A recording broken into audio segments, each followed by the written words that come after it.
le ciel bleu vole en silence. Did you know that there's an art and a science to buying and wearing and choosing shoes? Today I'm going to share 15, I think there are 15 shoe strategies that every woman should know over 50. So welcome if you're new to my channel. My name is Netta. My whole goal for this channel is to help you build a stylish and effortless and confidence-inspiring wardrobe over 50. I feel like this is the time in life when we can start having fun and really dialing in our style. So if you're new here, welcome. I'm also the founder of the Ageless Style Program, where I have cheered over 5,000 women on to effortless everyday style. So I am so excited today to be talking about my favorite topic, my very favorite topic of all time, and that's shoes. Shoes. I love talking about shoes and I love teaching about shoes because I think that they make such a big difference in an outfit. Truly, when women share outfit pictures in my Facebook groups, one of the suggestions that I often make is a switch of shoe, because the right shoe makes all the difference, right? You know, they say you can judge a man by his shoes. I really think you can judge a woman by her shoes. It says so much about who we are, our style, what our values are, like what we're interested in terms of shoes. Are we more comfort oriented? Are we more style oriented? Like, it just says a lot about our style. So today I'm gonna dial in some strategies that can help you build a shoe wardrobe. Yes, that is a thing. It's a thing I introduced in Closet Confidence, a shoe wardrobe, and help you choose the right shoes for your outfit and be more strategic about your shoes. Okay, first, shoes. What is the role of shoes? The very first strategy is that shoes should either add something to an outfit or they should flatter your body. That's their role. They need to play one of those two roles. They need to check one of those two boxes. If they don't, then you need to pick a different pair of shoes. So they either need to contribute something to an outfit, they add interest, add style, add an unexpected or interesting element that might not already exist in the outfit, or they need to flatter your body. And so by flattering your body, they're going to extend your leg line. They're just going to make your legs look longer. They're going to, just add that element that might be missing from your outfit in terms of flattery. So that's the role of shoes. They should add something to your outfit, or they should flatter your body and lengthen your legs. One or the other. If they don't have either of those, then you need to pass. Okay, second is consider extending your leg line with your shoe. Now, how do you do this? You do this by matching a shoe to your skin color. That's one strategy. So there are a lot of different shoes that are going to extend your leg line. The first is one that's close to your skin tone. So that you're not going to have a hard or broken line at the top of your foot, and so your legs are going to look longer. Another way to do this is to have a strappy shoe, a shoe with minimal covering on the top of the foot. So it's either a low vamp shoe like a ballet flat, or a strappier sandal that doesn't cover a lot of the top of your foot. Again, you're going to get that unbroken line, and it's going to extend your leg line. Now, you can also extend your leg line by wearing something like a boot that's tucked under the hem of your pants. That's going to continue your leg line and extend your leg line and make your legs look longer. So consider extending your leg line with your shoes. Okay, next I'm going to talk about low vamp versus high vamp. Now, there's a room for both of these types of shoes in all of our wardrobes, and it's just talking about how to pair them with outfits. Now, if you are wearing an outfit that needs a little bit more flattery, and maybe you feel like, I'm not sure about this length, or I feel like this is not the most flattering outfit, or maybe I want to lengthen my legs a little bit in this outfit, then you want to choose that outfit, like I was saying, with a low vamp. If you're choosing an outfit with pants or an outfit that's already uber flattering and works really well for you, then you can have a little bit more fun and try a high vamp shoe. In general, however, a low vamp shoe is going to lengthen your leg line more than a high vamp shoe. The more of the top of your foot that you cover, the shorter your legs are going to look. And so choose low vamp or high vamp and do it strategically. Okay, next, you want to think about the scale of your shoe compared to the scale of your outfit. Now, in style now, the overwhelming, and for the last few years, the overwhelming trend has been for mixing rather than matching. So growing up, many of us in the 60s, 70s, 80s, matching was everything. We matched the shoes to the bag, we matched the shoes to the outfit, everything had to match. Now, mixing and personalization and personal style are really what's at the forefront of style. But matching is never wrong, but mixing is now an option. So you want to ask yourself, when you're looking at the scale of your shoe, do you want to mix or match? Do you want the scale of your shoe to match the scale of your outfit, or do you want the scale of your shoe to be different than the scale of your outfit? So if you look at the scale of your outfits are either going to be, overall sleek, slim, medium, or wide. Now, your shoes are also going to be slim, medium, or wide, right? So matching a slim shoe and a slim outfit is classic, and mixing a slim shoe with a wide outfit, or what's commonly done, a chunky shoe with a slim outfit, is like a more modern approach to it. Now, neither are wrong. Again, they both work, but you want to ask yourself, do you want to mix or match when it comes to scale? One of the hardest mixing options is to mix that slim outfit with a chunky shoe. That is one of the most challenging to pull off, but we see it all the time, and it's very, very trendy. So ask yourself, what is the scale of my outfit? What is the scale of my shoe? And do I want to mix or do I want to match? Okay, next you want to look at the visual weight of your shoe. Now, recognize that dark shoes are going to have more visual weight than light shoes. Detailed shoes with a lot going on, are going to have more weight than simple shoes.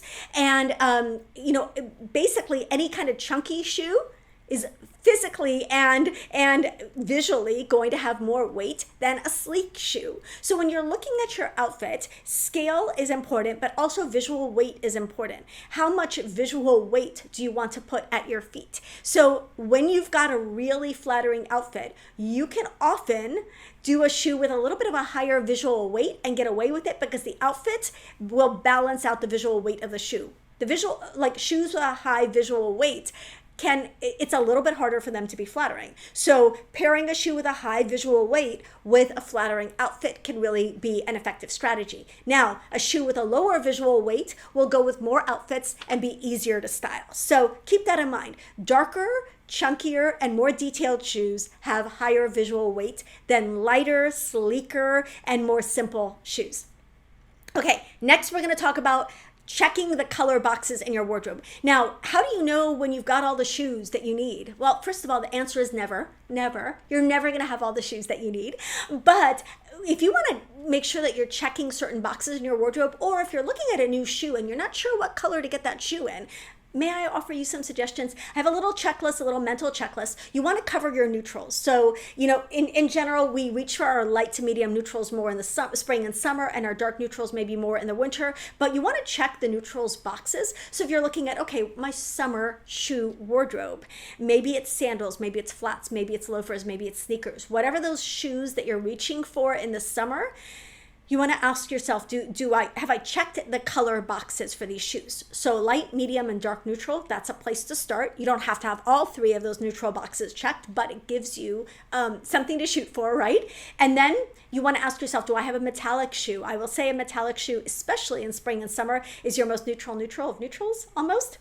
And then you want to ask yourself, do I have a pop of color represented in a shoe? Do I have a color that I love, that I like to inject into my own wardrobe and my outfits in a shoe? And then finally, you want to ask yourself, do I have pattern or texture in a shoe? Now, I always say, every outfit looks better with a leopard shoe, and it's true. Every outfit looks better with a leopard shoe, but leopard is not the only way to add pattern or texture to an outfit. A cap toe shoe, my cap toe slingbacks, that's two different colors, so it's kind of bringing in that element where it makes it adds a little bit more interest to an outfit. You can do a stripe, you can do a floral, and then you can of course do the textured shoes that are really trending right now. So braided leather, textured leather, woven leather, raffia, straw, all of those textures are going to bring an additional element to an outfit. So those are the boxes you're going to check. Do I have my neutrals? Do I have a metallic? Do I have a pop color? And do I have pattern or texture represented in my shoes? Okay. Next, you want to ask yourself what your best neutral is. Now, I've talked about this before. If you've not heard this, I think it bears repeating. If you're going to spend the most money you've ever spent on a pair of shoes, or you want an investment shoe, or you simply want a shoe that's going to go with everything and last you a really long time, may I suggest a shoe that is close to the color of your hair? So for me, that's going to be black or dark brown, right? So if I want a shoe that's the most neutral and the most versatile in my wardrobe, a black or dark brown shoe is going to work really well. Now, if you're looking at styling something like a white dress, for example, and or say you're going on a trip and you can only take one shoe and you want to style that shoe with a white dress. Now, if you're a blonde and you wear black shoes with a white dress, the black is going to bring in an additional element to the outfit and it's going to stand out a little bit more. However, on someone like me, if I were to wear black shoes with a white dress, the black in my hair, the dark color in my hair ties into the color of the shoe, creates that sandwich, and I'm not bringing in an additional element in the outfit. I'm not adding anything to the outfit that the outfit didn't already have, because I'm always going to be in the outfit, so black is always going to be part of the equation, right? So choosing a color that's close to the color of your hair is always a good idea. So if you're a blonde, maybe it's camel or beige or taupe or sand. You could even do white. If you have silver hair, charcoal could be a great color. You might be able to do black. You might be able to do silver. A metallic would be a great neutral for you. If you've got really light, like white hair, white or off-white, again, like any light neutrals are going to be really, really nice for you. If you've got red hair, that medium, like rust brown is a gorgeous color for you. So really look to the colors that you've got and choose accessories accordingly and choose shoes accordingly, and you cannot go wrong. Okay, next is match your skin, not the hem. Now, again, this is a rule that you can play with, but it used to be that if you're wearing a black dress, you wear black shoes. If you're wearing black pants, you wear black shoes. If you're wearing a navy dress, you need navy shoes, right? If you're wearing a white dress, maybe you need white shoes. Like, that's the way we all grew up. Now, the more modern, but not the only way to choose shoes with an outfit is to match the color of your skin. Again, I talked about the importance of nude, and I think the right nude is super, super important. You want it to really blend with your skin. Unfortunately, from the low end to the high end, there are nudes available in every skin tone under the rainbow. So you want a nude that matches your skin, and recognize that that nude is going to go with everything. So the more modern approach, often, again, not always, we're going to see lots of black dresses with black shoes. But if you want a different way of accessorizing that black dress, consider a nude shoe. You will never clash with any outfit by matching your skin. And to tie back to the previous tip, you'll never clash with any outfit by matching your hair. Okay? Next is to find you in a shoe. Find you in a shoe. What does that mean? This is an exercise that is so much fun to do, and I would encourage you to do. We did it in Closet Confidence, but if you could be a shoe, if you were a shoe, which shoe would you be? I'm going to pop up a shoe here. This is me in a shoe. Me in a shoe. Now, because I've got an eclectic style personality and a creative and a whimsical style personality, I have a couple of different shoes that really represent me. But you want to find a shoe that you're like, oh my goodness, if I had to introduce myself to a person by just showing a shoe, what shoe would that be? Would it look something like this? Or would it look something like this? Or would it look something like this? These are all shoes that were chosen by women in my Closet Confidence group as representing their style. Like, again, you don't know me. I want to introduce you to me. I want you to get to know me quickly. I'm going to show you a shoe that's going to tell you everything you need to know about me based on this shoe. So find a shoe that speaks to you. It's really, really true to your personal style. That can be a personality piece, and it can be subtle. It can be out there. That depends on your personal style. But this can be something that you're going to have in your wardrobe for a really long time and makes you feel confident and authentic and beautiful every single time you wear it. So find you in a shoe. Next, I'm going to talk about the wrong shoe theory. I did not coin this phrase. It was developed by Alison Borstein, but it's something that stylists have known for a long time, and it really ties into what I've been talking about with the mixing rather than matching. The predominant trend right now is to mix rather than matching, right? Although Quiet Luxury does exactly the opposite. But if you want to try this out, the wrong shoe theory, it is a theory that if you add the wrong shoe, a completely unexpected element in a shoe to an outfit, you're going to have a cooler outfit. Okay, we've been seeing this in recent years anyway, right? Like, this is no surprise. Like Doc Martens with a frilly dress, or sneakers with a dress, or a pump with, a satin evening shoe with a pair of ripped jeans. This is what the wrong shoe theory has. We've already been using it. We maybe haven't named it yet. But in your own wardrobe, consider consider adding that unexpected element with a shoe, adding a shoe that people would be like, oh, I never would have thought of that. But bringing your own personal style into an outfit and an element, again, kind of that's the opposite of what your outfit is doing, can kind of jazz up an outfit, make it really unique, and really help you push your personal style forward and have more fun with your outfit. So the wrong shoe theory, pick the wrong shoe for the outfit, works almost every time. Okay, next is let's talk about what the most timeless shoes are. If you want to, again, invest in a shoe, I told you to go close to the color of your hair, but what shoe silhouette should you choose? The most stylish shoes, I always say details date. So each of these shoes in their simplest version are going to be the most timeless shoes that you can find. So a loafer, a very simple, sleek loafer, not too chunky, not too much going on. A kitten-heeled slingback, not too much going on, not an exaggerated toe, no other detail, like everything pretty simple. A white sneaker, simple white sneaker, one of the most timeless styles. A ballet flat, again, not too much going on, a very simple version of a ballet flat. And then a Chelsea boot. These are all styles that are really timeless. And if you are wondering like, oh, what can I spend money on, or is it going to be out of style? Like I don't want to spend X amount of dollars on a pair of shoes only to have them go out of style in the following season. These are the ones that are going to hold up and last in your wardrobe the longest. So the most timeless shoes.